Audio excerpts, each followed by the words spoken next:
Assalamualaikum warahmatullahi wabarakatuh. Selamat pagi anak-anak. Jumpa lagi dengan Bu Alikta. Hari ini kita akan membahas tema 4. Hal-hal yang telah kita pelajari pada tema 4 antara lain. Pada muatan PPKN, kita telah belajar untuk memahami makna bersatu dalam keberagaman di rumah dan sekolah.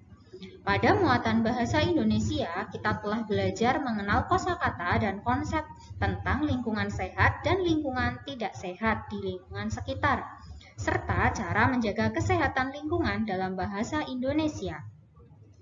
Pada muatan matematika, kita telah belajar menjelaskan ruas garis dengan menggunakan model konkret bangun datar dan bangun ruang. Kita juga telah belajar menjelaskan bangun datar dan bangun ruang berdasarkan ciri-cirinya. Selanjutnya, kita juga telah belajar menjelaskan pola barisan bangun datar dan bangun ruang menggunakan model konkret. Pada muatan SBDP, kita telah belajar mengenal pengolahan bahan alam dan bahan buatan dalam berkarya. Perhatikan gambar yang ada di layarmu. Pada gambar tersebut ada sebuah keluarga yang sedang bekerja bakti untuk membersihkan rumah.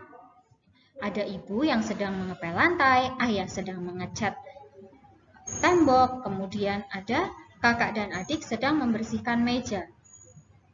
Persatuan dalam keluarga seperti yang tertera pada gambar memiliki manfaat, yakni pekerjaan menjadi cepat selesai. Akibat jika tidak ada persatuan dalam keluarga adalah pekerjaan menjadi lama selesainya.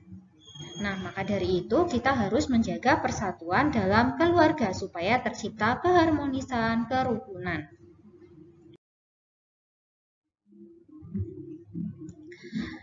Sekarang perhatikan gambar yang ada di layarmu.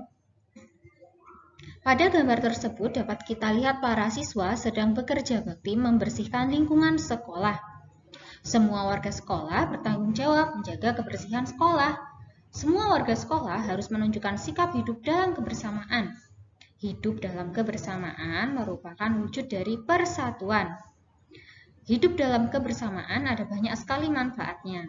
Sebaliknya, tidak hidup dalam kebersamaan juga banyak akibat buruknya. Karenanya, kita harus mengedepankan manfaat daripada akibat buruk. Maka dari itu, kita harus menjaga kebersamaan dan persatuan dalam keragaman. Anak-anak, pada muatan bahasa Indonesia, kita telah membaca banyak sekali teks yang berhubungan dengan lingkungan yang bersih dan sehat, serta lingkungan yang tidak bersih atau tidak sehat. Dari situ, kita bisa menemukan beberapa kosakata baru. Di antaranya, ada kata bersih. Makna bersih adalah apa anak-anak? Makna kata bersih adalah bebas dari kotoran. Kemudian ada kata sehat. Makna kata sehat adalah bebas dari penyakit. Makna kata rapi adalah teratur. Betul anak-anak. Selanjutnya kata kemoceng. Kata kemoceng memiliki makna pembersih debu. Kain pel memiliki makna kain yang digunakan untuk mengeringkan lantai. Kemudian kata vas memiliki makna tempat bunga. Betul. Mari kita lanjutkan. Kata karya wisata memiliki makna kunjungan ke suatu objek dalam rangka menambah pengetahuan. Kata tanaman hias memiliki makna tanaman yang digunakan untuk hiasan. Kemudian hutan lindung memiliki makna kawasan yang dilindungi oleh pemerintah. Nah, selanjutnya tentukan makna dari kosakata berikut. Indah memiliki makna, nyaman memiliki makna, dan rindang memiliki makna. Baik anak-anak, selanjutnya kita akan membahas muatan matematika bangun datar dan bangun ruang.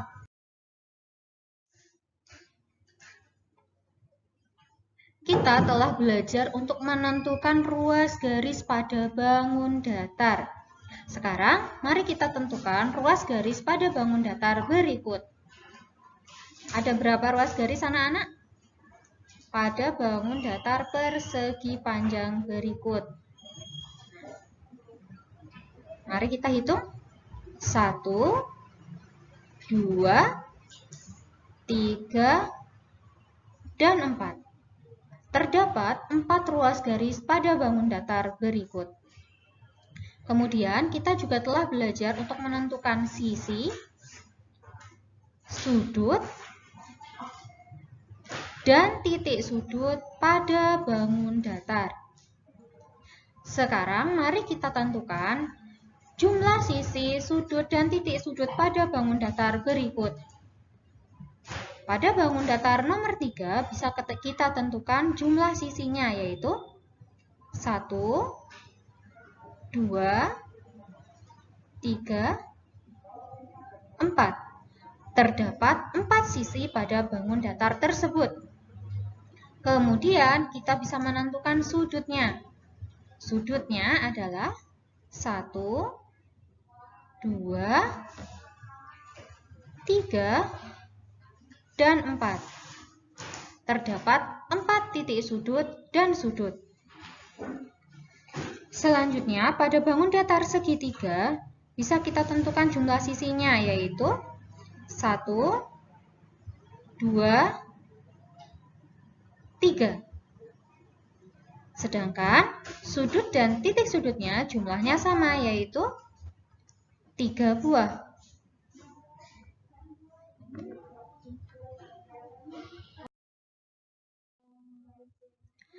Kita juga telah belajar untuk menentukan pola bangun datar. Jadi bangun datar bisa disusun dan susunannya itu akan membentuk suatu pola tertentu.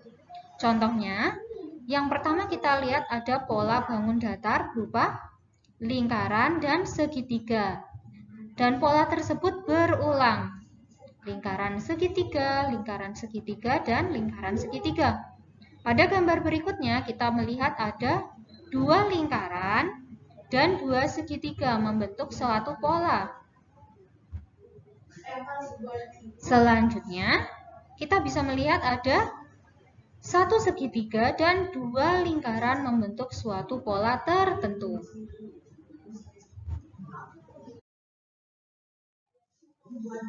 Nah, selanjutnya kita juga telah belajar untuk menentukan ruas garis, titik sudut, dan sisi, serta rusuk pada bangun ruang. Nah, mari kita tentukan berapa banyak sisi pada bangun ruang balok. Ada 1, 2, 3, 4, kemudian 5, 6. Terdapat 6 sisi pada bangun ruang ini. Kemudian berapa jumlah rusuknya?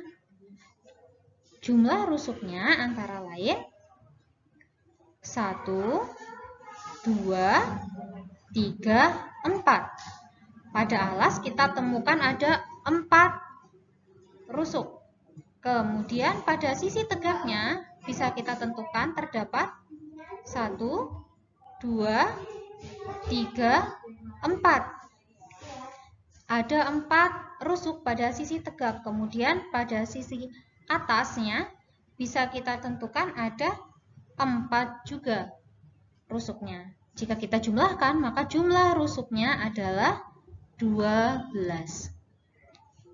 Nah, selanjutnya mari kita tentukan titik sudut pada bangun ruang ini.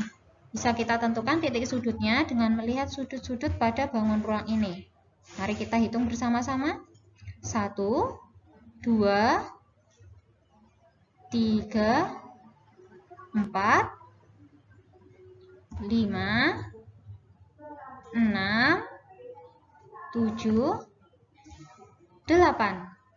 Terdapat 8 titik sudut pada bangun ruang balok. Mudah bukan anak-anak? Selanjutnya, silakan tentukan rusuk, sisi, dan titik sudut pada bangun ruang berikut. Pada gambar pertama terdapat bangun ruang prisma segitiga. Tentukanlah banyak rusuk, sisi, dan titik sudutnya. Pada bangun ruang kedua, yaitu kubus, juga tentukanlah banyak rusuk, sisi, dan titik sudutnya.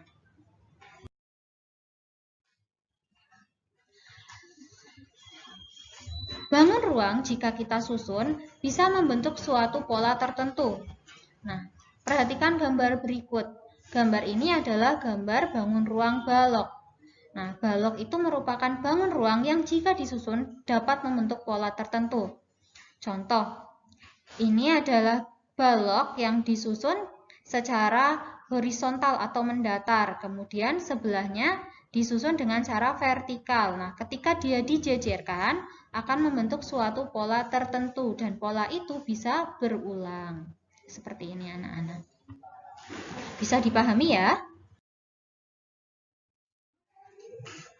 Nah, selanjutnya kita akan membahas muatan SBDP.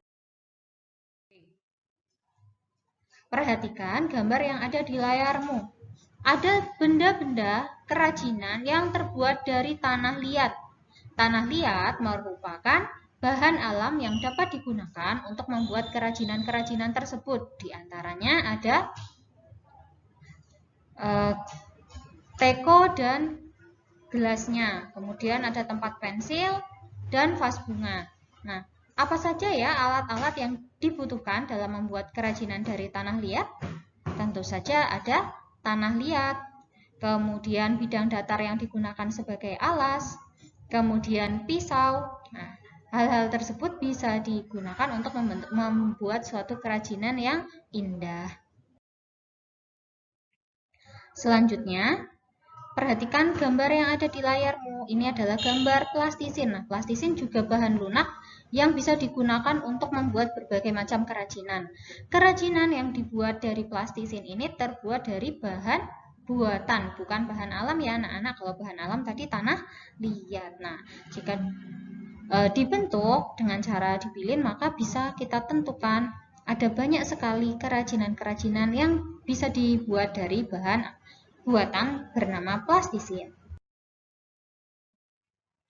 Baik anak-anak, terima kasih telah menyimak pembelajaran hari ini. Kita telah membahas kembali materi-materi yang telah kita pelajari pada tema 4. Semoga video pembelajaran ini bermanfaat dan anak-anak semua bisa mengingat kembali materi-materi yang telah kita pelajari dan semakin paham terhadap materi-materi tersebut. Bu Alikta ucapkan terima kasih dan wassalamualaikum warahmatullahi wabarakatuh.